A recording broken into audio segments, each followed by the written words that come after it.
tarde, sou a professora Josete, professora de arte da Escola Ruth Passarinho. Eu vou dar um breve histórico da história do cinema e apresentar um cineasta chamado Alfred Hitchcock e um dos filmes que mais marcaram a história do cinema no século XX, né? Só que o cinema ele foi inventado, na verdade, em 1895, dia 28 de dezembro, e é no século XIX, que os irmãos Lumière, ao criarem um invento chamado cinematógrafo, esse aqui que eu desenhei, né?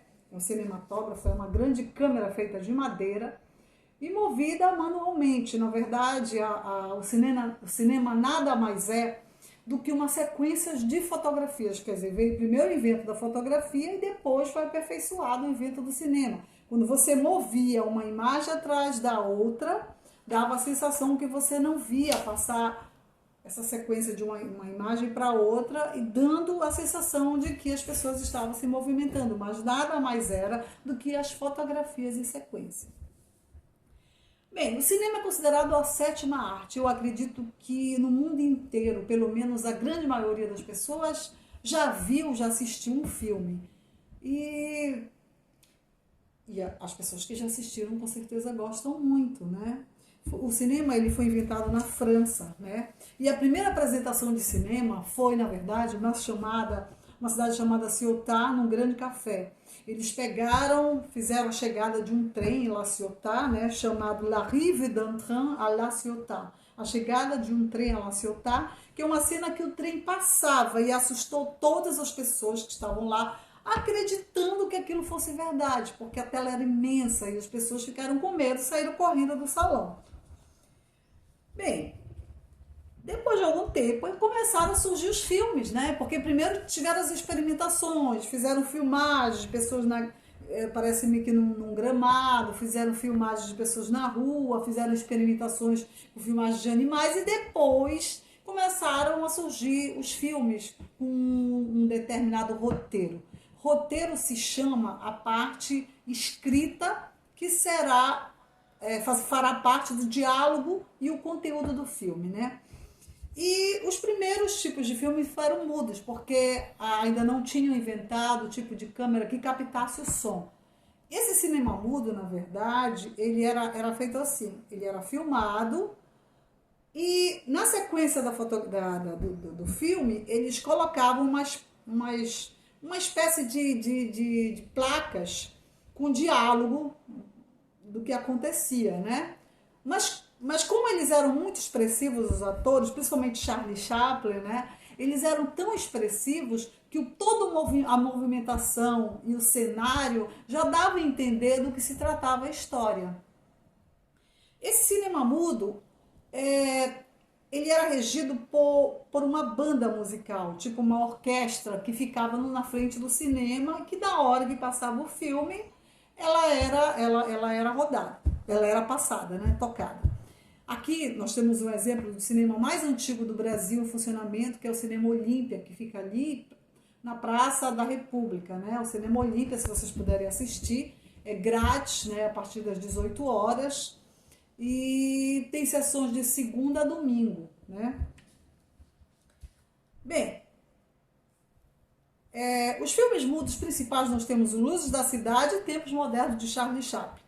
O cinema falado ele só veio surgir a partir de 1928 com o filme The Lights of Nova York, As Luzes de Nova York, que foi o primeiro filme totalmente sincronizado. Sincronizado significa que a voz da pessoa que está falando, do ator, do personagem, de acordo com a voz que você sincroniza. A voz, não, eu estou falando, está sincronizado, eu estou falando no tempo, né, no tempo certo. Isso significa sincronização no cinema.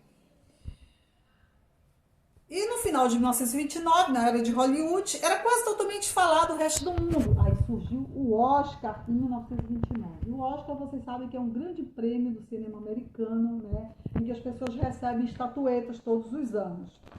Com o uso do som, o cinema se diversificou, né? Criando vários gêneros de filmes. Filmes musicais, filmes bíblicos como Os 10 Mandamentos, Os Reis dos Reis e filme chamado Cleópatra, que é a rainha do Egito, em 1934. Os filmes de gangster, que é de bandidos, que se tornaram populares em 1931, e os filmes de ficção científica, como Le Voyage dans la Lune, A Viagem à Lua, de apenas 14 minutos. Esse filme ele se tornou um clássico do cinema no mundo inteiro. Depois vieram os clássicos de terror, como Frankenstein, né? Drácula. E em 1939, o maravilhoso Mágico de Oz. Mágico de Oz é um filme infantil, né? E O Vento Levou, que é um filme romântico, né?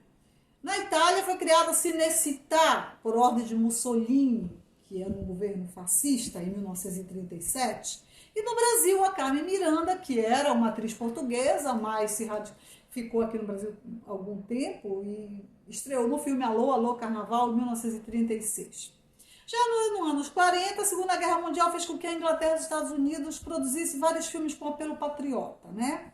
Em 1947, os filmes produzidos nos Estados Unidos,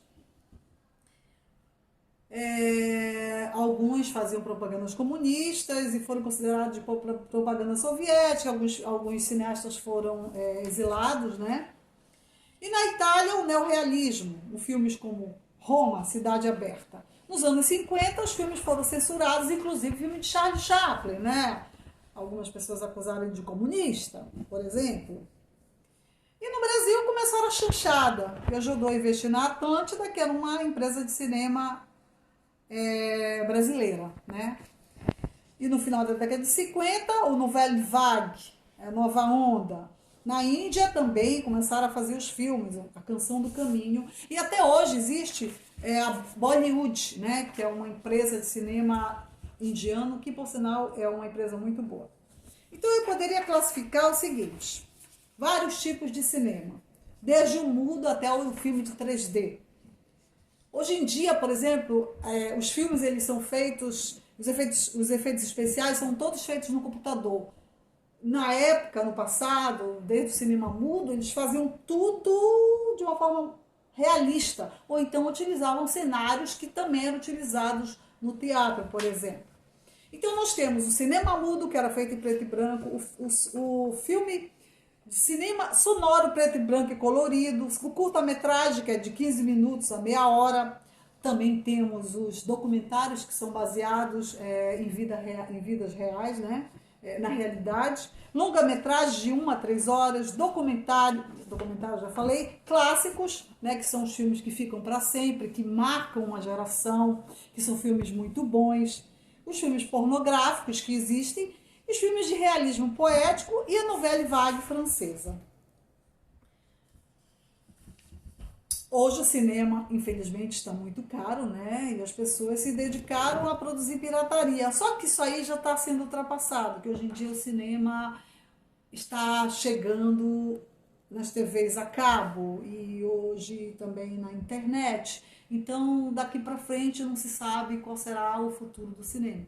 Mas eu sei que as pessoas ainda têm uma grande paixão de chegar numa sala de cinema, comprar sua pipoca e assistir um grande filme. Tem os filmes também de expressionismo alemão, o neorrealismo italiano, o político russo, de western. Western é o filme de Bang Bang, né? Aqueles filmes americanos que, infelizmente, sempre colocam o índio como bandido, né? E o cinema contemporâneo. Tem um tipo de filme, por exemplo, A Bruxa de Blair, que é um filme filmado praticamente com poucos cortes e sem nenhum trabalho de apuração, não muito apurado em termos de edição. Foi um filme bruto, né? Um filme feito de uma forma bem realista. Bem, agora para fechar, eu tenho aqui Hitchcock, né? Não é porque é um dos meus diretores preferidos, mas Hitchcock é uma lenda, né? Hitchcock foi um cineasta inglês, nascido em 13 de agosto de 1899 em Londres, capital da Inglaterra. E ele faleceu em 29 de abril de 80, ou seja, ele viveu bem, né? Viveu 81 anos praticamente. E iniciou sua carreira no cinema, conseguiu um emprego de designer. E depois se tornou técnico de direção em 1922. Hitchcock costumava fazer uma aparição rápida nos seus filmes. Você pode perceber aquele homem gordinho, né, careca, geralmente com ou um cachimbo, ou um charuto na boca, e atravessava a multidão, e para quem conhecia a imagem de Hitchcock, logo identificava ele no filme, mesmo que tivesse sido uma aparição muito rápida. Bem, em 1940, 1929, ele filma Chantagem e Confissão, que foi seu primeiro filme falado. Ele fez alguns filmes também mudos, né? E em 1939, A Estalagem Maldita, iniciando sua fase inglesa de filmes. E em sua fase americana, 1940, ele fez Rebecca, a Mulher Inesquecível, que ganhou o Oscar de melhor filme. Se eu não me engano, foi o único Oscar que Alfred Hitchcock recebeu em toda a sua vida. Hitchcock ficou conhecido, na verdade, por seus filmes de suspense.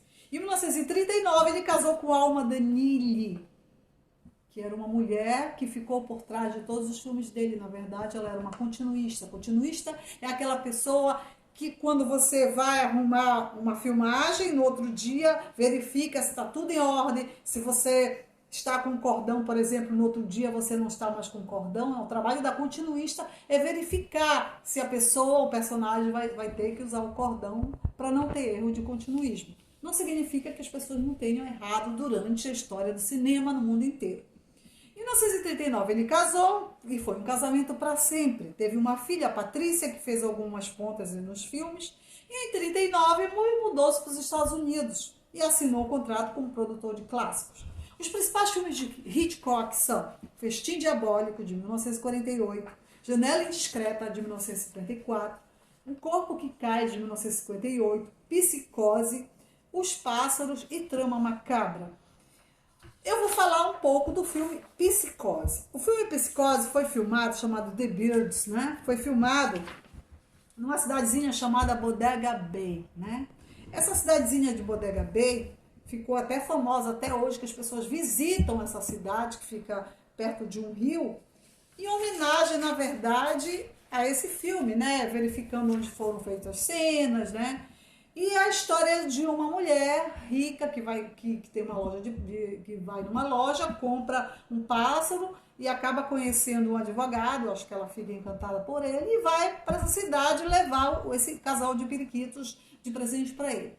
E ela acaba atravessando o rio num barco e depois ela conhece a mãe dele, que é meio ciumenta, né? E, na verdade, nessa cidade ela acaba ficando no final de semana para ficar para o aniversário da irmã dele, e alguns acontecimentos começam a desencadear um certo mistério, que são os pássaros que vão aparecendo na cidade, desnorteados e bicando as pessoas, bicando, ferindo, até matando as pessoas, né?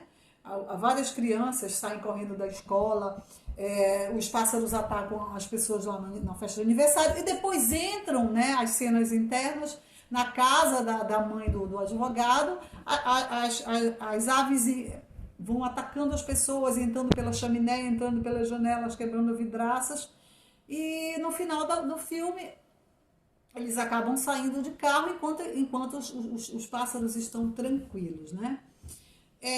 Tem algumas versões para falar desse filme, dizem que na verdade é o inconsciente da mãe dele que quer que os pássaros ataquem a nova nora, e por outro lado dizem que é o contrário, a nora que quer inconscientemente atacar e ferir a sogra. E também tem outras histórias a respeito do filme, de que como ela compra um pássaro numa loja de animais totalmente presos, os pássaros, como se sentissem a presença desses periquitos, que esses periquitos são os únicos que não ficam agressivos no filme, como se esses pássaros estivessem com raiva do aprisionamento. E, aliás, a gente não deve aprisionar pássaro nenhum, porque a liberdade é a melhor coisa para se fazer na vida, você viver em liberdade.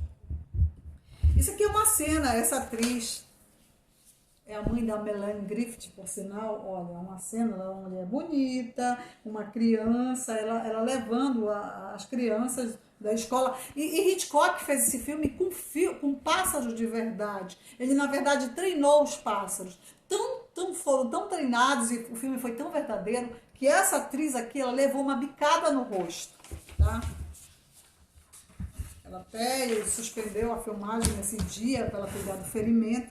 E aqui, novamente, olha, quando ela cai, se eu não me engano, no sótão, né? Ela vai pro sótão lá da casa e, sem querer, a porta fecha e nessa cena os pássaros machucam ela. Bem, quem quiser saber mais, pode assistir Os Pássaros, né, de Hitchcock, ou quem quiser assistir, ler mais sobre o assunto, é só buscar alguma coisa na internet, né? Muito obrigada e até mais.